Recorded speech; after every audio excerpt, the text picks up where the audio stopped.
बच्चों इस लेक्चर में आप सीखेंगे कि किस तरीके से परसेंटेज कंपोजिशन निकालते हैं, एम्पिरिकल फॉर्मूला निकालते हैं, मॉलिक्यूलर फॉर्मूला निकालते हैं। तो किसी भी एलिमेंट का आपको मास परसेंट कैलकुलेट करना हो तो मास परसेंट कैलकुलेट करने का जो तरीका है वो ये कि उस एटम्स के नंबर यानी कि एटॉमिसिटी को डिवाइड कर दीजिए कंपाउंड के मॉलिक्यूलर मास से, ठीक, multiply by the atomic mass of the atom. इससे निकल के आ जाएगा आपके पास उस एलिमेंट का मास परसेंटेज, जिसका भी आपको गिवन कंपाउंड के अंदर निकालना है। ठीक है, एग्जांपल के तौर पर मान लो कि CO2 के अंदर आपको कार्बन का मास परसेंटेज निकालना है, कितना है, सही है, क्योंकि CO2 दो ही एलिमेंट का बना हुआ है, कार्बन और ऑक्सीजन का। तो कार्बन का परसेंटेज निकालना है तो एक कार्बन का एटम है CO2 के अंदर, कार्बन का मास है 12, कंपाउंड का मास है 44 × 100 कर दिया, इससे निकल गया आपके पास कार्बन का परसेंटेज। अब अगर आपको ऑक्सीजन का परसेंटेज निकालना है तो ऑक्सीजन कितनी बार है, 2 बार, एक ऑक्सीजन का मास होता है 16, कंपाउंड का मॉलिक्यूलर मास है 44 × 100 कर दीजिए, कैलकुलेट हो गया। यानी एक का अगर x निकाला तो दूसरे का कितना हो गया, 100 - x कर लीजिए। ठीक है, अब इस कंसेप्ट का यूज़ करते हैं एम्पिरिकल फॉर्मूले और मॉलिक्यूलर फार्मूला के अंदर। एम्पिरिकल फॉर्मूले का बेसिकली मतलब क्या है? तो एम्पिरिकल फॉर्मूले का मतलब होता है सिंपल रेशियो से तैयार होने वाला फॉर्मूला। जैसे कि ये 4 कंपाउंड है, पहला H2O2, दूसरा CH4, तीसरा C2H6 और चौथा C2H4O2।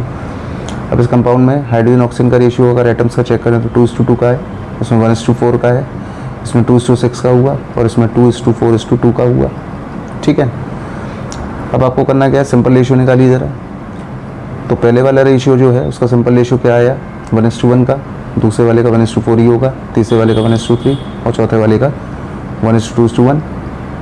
ठीक है, तो इस हिसाब से अगर देखें तो H2O2 का फॉर्मूला HO होना चाहिए, CH4 का CH4 ही होगा, C2H6 का CH3 और C2H4O2 का CH2O।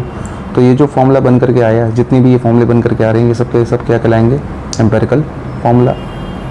ठीक है, यानी कि सिंपल होल नंबर रेशियो से बन करके आने वाला जो फॉर्मूला होता है, सिंपलेस्ट फॉर्मूला, उसे बोला जाता है एम्पिरिकल फॉर्मूला। जैसे ग्लूकोज है C6H12O6, जिसका मॉलिक्यूलर मास 180 होता है। अब अगर आप इसके अंदर कार्बन हाइड्रोजन ऑक्सीजन का रेशियो देखें तो कार्बन हाइड्रोजन ऑक्सीजन का रेशियो कितना आ रहा है, 1:2:1, सिंपल होल नंबर रेशियो आ रहा है।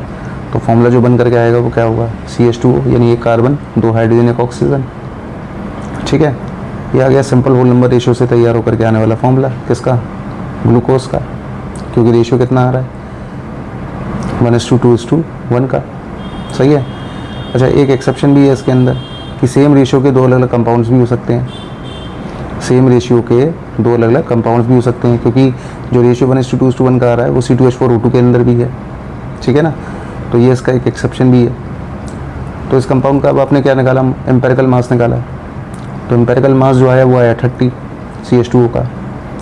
अब आपको CH2O से तैयार करना है ग्लूकोज, क्योंकि CH2O के अंदर अगर आप 6 का मल्टीप्लाई कर देंगे तो ग्लूकोज बन जाएगा। तो मुझे ये कैसे पता चलेगा कि एम्पिरिकल फॉर्मूले में किस फैक्टर का मल्टीप्लाई करें कि मॉलिक्यूलर फॉर्मूला आ जाए।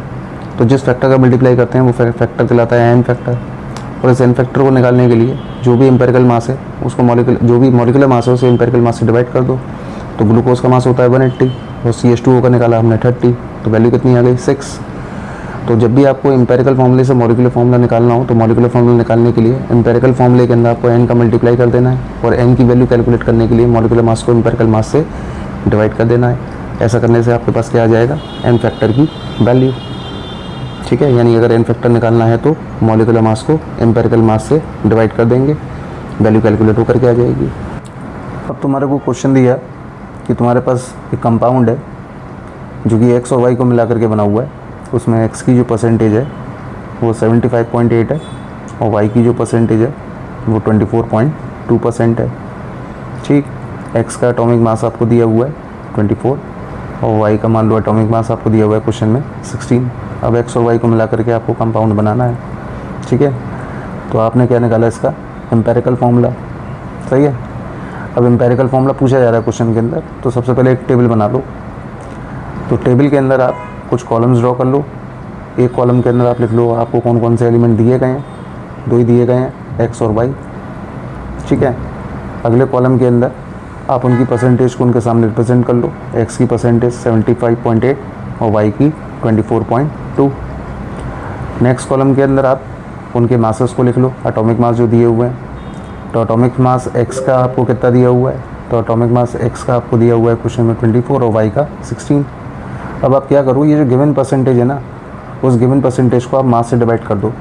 तो 75.8 को आपने डिवाइड किया 24 से और 24.2 को डिवाइड किया 16 से। ऐसा करने से क्या होगा, दो वैल्यूज़ आएंगी, ऊपर वाली वैल्यू आ रही है 3.1 और नीचे वाली वैल्यू आ रही है अराउंड 1.5। ठीक है। अब इन दोनों में से जो सबसे छोटा डेटा है उससे दोनों को डिवाइड कर दो। तो ऐसा करने से आ जाएगा सिंपल रेशियो। तो हमने क्या किया, 3.5 को 1.5 से डिवाइड किया और 1.5 को 1.5 से डिवाइड किया। सबसे छोटी वैल्यू कौन सी है, 1.5। तो जैसे डिवाइड करेंगे तो सिंपल रेशियो आ गया आपके पास 2:1 का। सिंपल रेशियो कितना मिल गया आपको, 2:1 का रेशियो मिल गया। यानी एक्स और वाई का रेशियो आ गया कंपाउंड के अंदर कि एक्स के 2 एटम होने चाहिए और वाई का 1 एटम होना चाहिए। तो कंपाउंड का जो एम्पेरिकल फॉर्मूला बन करके आया वो हो गया आपके पास X2Y। यानी कि जब भी आपको एम्पेरिकल फॉर्मूला निकालना हो तो एम्पेरिकल फॉर्मूला निकालने के लिए सबसे पहला काम आप यही करो, एक टेबल ड्रॉ कर लो, टेबल के अंदर जितने भी एलिमेंट्स हैं उनको रिप्रेजेंट कर लो। उसके बाद सिंपल रेशियो जो निकल करके आएगा उस सिंपल रेशियो से आप तैयार कर लोगे पूरा एम्पेरिकल फॉर्मूला। ठीक है, एक बार अच्छे से रिव्यू कर लो इसको, जो बताया उसी के अकॉर्डिंग से फॉलो आउट करना है, ज़्यादा कॉम्प्लेक्सिटी नहीं लेनी है।